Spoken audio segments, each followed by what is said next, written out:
Hello friends, today we will discuss about the major crops और different varieties की जो crops को grow किया जाता है। ये बढ़ती हुई जनसंख्या की रिक्वायरमेंट को पूरा करने के काम आती है। साथ में ही क्रॉप्स रोल प्ले करता है as a raw material agro based industries के लिए। एग्रो बेस्ड इंडस्ट्रीज़ वो इंडस्ट्रीज होती हैं जैसे कि शुगर इंडस्ट्री है, एग्रीकल्चरल जो प्रोडक्शन है, यहाँ पर शुगर की इनका यूज़ करके शुगर बनाई जाती है, तो ये एग्रो बेस्ड इंडस्ट्री है जो कि एग्रीकल्चरल गुड्स पर बेस्ड होती है। कुछ मेजर फूड क्रॉप्स की बात करते हैं, वीट, राइस, मेज और मिलेट्स। ऐसे ही कुछ फाइबर क्रॉप्स भी हैं, जूट और कॉटन। बेवरेज क्रॉप जो कि पेय पदार्थ कही जाती हैं, टी और कॉफ़ी। तो सबसे पहले बात करेंगे हम राइस, इट मीन्स चावल की। चावल एक बहुत इंपॉर्टेंट फूड क्रॉप है, वर्ल्ड में सबसे ज़्यादा यूज़ होती है और ये एक स्टेपल डाइट के तौर पर ट्रॉपिकल जो कि ट्रॉपिक ऑफ कैंसर या ट्रॉपिक ऑफ कैप्रिकॉर्न और उनके आसपास का जो सब ट्रॉपिकल रीजन है वहाँ काफ़ी ज़्यादा यूज़ की जाती है। राइस के प्रोडक्शन के लिए ज़रूरी होता है कि टेम्परेचर ज़्यादा हो, हाई टेम्परेचर, और ह्यूमिडिटी भी। ह्यूमिडिटी मीन्स जब टेम्परेचर भी ज़्यादा होता है और हल्की सी रेनफॉल होती है तो ह्यूमिडिटी बढ़ जाती है, तो ह्यूमिडिटी भी ज़्यादा होनी चाहिए और रेनफॉल भी। तो it grows best in alluvial clayey soil. Rice का प्रोडक्शन क्लेई सॉइल में काफ़ी ज़्यादा अच्छा होता है और जो क्रॉप्स होती हैं वहाँ पानी भरा रहना चाहिए, it means retain water. China का नंबर फर्स्ट पर है राइस के प्रोडक्शन में और उसके बाद इंडिया, जापान और श्रीलंका और इजिप्ट में प्रोडक्शन किया जाता है। इट मीन्स हमारे इंडिया सेकेंड प्लेस है इन term of the production of rice in the world.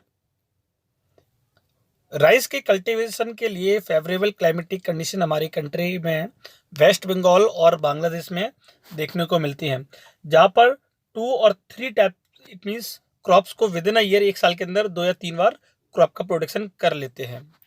Wheat, ये भी एक इम्पॉर्टेंट क्रॉप है जहाँ पर मॉडरेट टेम्परेचर और रेनफॉल की जरूरत होती है। ना तो बहुत ज़्यादा रेनफॉल हो और ना ही बहुत कम, ठीक ऐसे ही टेम्परेचर भी ना बहुत ज़्यादा ना बहुत कम। किस समय? During growing season.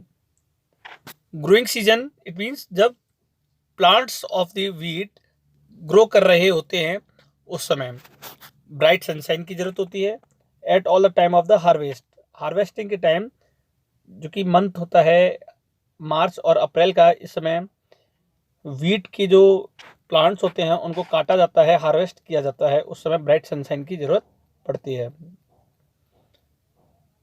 और ये लूमी टाइप जो सॉइल होती है उसमें अच्छी ग्रो करती है। वर्ल्ड में यूएसए टॉप में है, इट मीन्स फर्स्ट प्लेस पर। Canada, Argentina, Russia, Ukraine, Australia, even India में भी काफ़ी लार्ज अमाउंट में प्रोडक्शन ऑफ वीट होता है। इंडिया में ये विंटर सीजन में, विंटर इट मीन्स सर्दियों के सीजन में इसको ग्रो किया जाता है और harvest in the month of March और अप्रैल कर लिया जाता है। मिलेट्स, मिलेट्स का मतलब होता है मोटे अनाज। तो हम देखेंगे जैसे बाजरा और ऐसी दूसरी चीज़ें भी होती हैं। Means they are also known as coarse grain, इनको कोर्स ग्रेन के नाम से भी जाना जाता है, जो कि लेस फर्टाइल, जहाँ मिट्टी बहुत ज़्यादा उपजाऊ नहीं है, सैंडी टाइप सॉइल है, डेजर्ट एरिया टाइप का है, वहाँ पर भी इसको ग्रो कर लिया जाता है। लो रेनफॉल और हाई टू मॉडरेट टेम्परेचर, मतलब बहुत ज़्यादा से और कम, मतलब बहुत ज़्यादा भी नहीं और कम भी नहीं, इस ऐसे टेम्परेचर में भी, और साथ में ही एडिक्वेट रेनफॉल वाले एरिया में भी ग्रो किया जाता है। जैसे कि इसमें कुछ एग्जाम्पल हैं, ज्वार, बाजरा और रागी। इंडिया में इनका प्रोडक्शन किया जाता है। कुछ दूसरी कंट्री भी है इंडिया के अलावा, नाइजीरिया, चाइना और नाइजर, यहाँ भी प्रोडक्शन किया जाता है। नाइजीरिया और niger is a country of African continent. तो बात करते हैं मेज। मेज को कहते हैं मक्का। आपको यहाँ तस्वीर में नजर भी आ रहा होगा मेज। देखिए किस तरीके का होता है, जिसको हम कॉर्न भी कहते हैं, पॉपकॉर्न बच्चे खाते हैं। आइए बात करते हैं यहाँ तक कि पिज़्ज़ा में भी, पिज़्ज़ा बनाते हैं तो उसमें भी मेज़ का यूज़ होता है। इसका मतलब कह सकते हैं कि मेज़ का रिक्वायरमेंट भी वर्ल्ड में बहुत ज़्यादा है, प्रोडक्शन भी उसी हिसाब से बहुत ज़्यादा है। मेज़ के रिक्वायरमेंट के लिए मॉडरेट टेम्परेचर और रेनफॉल भी बहुत ज़्यादा नहीं और कम भी नहीं, और सनशाइन का पीरियड ज़्यादा होना चाहिए, और वेल ड्रेन फर्टाइल सॉइल, उपजाऊ मिट्टी होनी चाहिए। ये मेज का प्रोडक्शन नॉर्थ अमेरिका, जिसमें कनाडा, यूएसए और मैक्सिको जैसी कंट्री आती हैं, ब्राज़ील, चाइना, रशिया, कनाडा और इंडिया और मैक्सिको भी प्रोडक्शन करने वाली कंट्रीज हैं मेज का। यहाँ रिलेटेड टू द मेज एक डू यू नो है, देख लीजिएगा। Maize is also known as corn, अभी मैंने आपको बताया कि मेज को कॉर्न भी कहते हैं। वेरियस कलरफुल वेराइटीज ऑफ मेज, डिफरेंट काइंड के जो कलर्स होते हैं उस तरीके के मेज वर्ल्ड में देखने को मिलते हैं। कॉटन, जिसको कपास कहा जाता है, यहाँ आप एक इमेज से देख भी सकते हो कि किस तरीके का प्लांट होता है कॉटन का। कॉटन की रिक्वायरमेंट के लिए ज़रूरी है कि टेम्परेचर ठीक ठाक हो प्रोडक्शन के लिए, रेनफॉल बहुत ज़्यादा नहीं, लाइट रेनफॉल, और 210 फ्रस्ट फ्री डेज 210 दिन लगभग फ्रस्ट फ्री, पाला रहित दिन होने चाहिए, और सनशाइन, ब्राइट सनशाइन, तेज धूप होनी चाहिए इसकी ग्रोथ के लिए। ये वाला क्वेश्चन कई सारे कॉम्पिटिटिव एग्जाम्स में पूछा भी गया है, जिसमें ये कंडीशन, इट मीन्स सर्कमस्टेंसेज होती है, और लिखा होता है कि light rainfall 210 first free days और ब्राइट सनशाइन किस क्रॉप के लिए ज़रूरी होता है, तो उसमें आंसर आपको लिखना होगा कॉटन। ब्लैक सॉइल में, इवन एल्यूवियल सॉइल में भी प्रोडक्शन होता है, लेकिन ब्लैक सॉइल में सबसे ज़्यादा प्रोडक्शन किया जाता है। चाइना, यूएसए और India, Pakistan, Brazil, Egypt producer हैं, मेजर प्रोड्यूसर हैं वर्ल्ड में कॉटन के, और ये रॉ मटेरियल का रोल प्ले करता है कॉटन टेक्सटाइल इंडस्ट्री के लिए।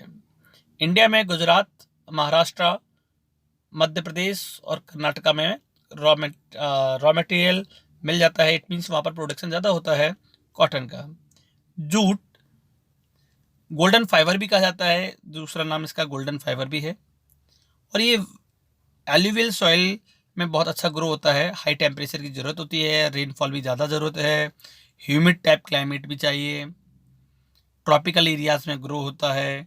इंडिया और बांग्लादेश, इट मीन्स वर्ल्ड में सबसे ज़्यादा प्रोडक्शन इंडिया में होता है जूट का, और सेकंड नंबर पर बांग्लादेश में। बांग्लादेश सबसे ज़्यादा एक्सपोर्ट करने वाली कंट्री है वर्ल्ड में, लेकिन प्रोडक्शन इंडिया में सबसे ज़्यादा होता है, क्योंकि वहाँ इतनी डिमांड नहीं है, क्योंकि इंडिया एक large country in term of size as well as population, तो यहाँ पर इसकी डिमांड भी ज़्यादा है। आइए बात कर लेते हैं कॉफ़ी को लेकर के। कॉफ़ी मैंने बताया एक बेवरेज क्रॉप है, कॉफ़ी एंड टी, और कॉफ़ी के प्रोडक्शन के लिए वार्म और वेट क्लाइमेट, वार्म मतलब गर्म और वेट मतलब गीला, नमी वाला क्लाइमेट ज़रूरी होता है। लूमी टाइप सॉइल में प्रोडक्शन होता है, और ये हिल स्लोप्स जो होती है, माउंटेन टाइप की जो हिल्स होती है, उनकी जो स्लोप्स एरिया होता है, वहाँ पर इसका प्रोडक्शन किया जाता है, ठीक ठाक हो जाता है वहाँ पर। ब्राज़ील में सबसे ज़्यादा प्रोडक्शन होता है कॉफ़ी का, it means Brazil is on top position in the world in term of the production of the coffee. उसके बाद कोलंबिया और इंडिया। आइए बात करते हैं टी की।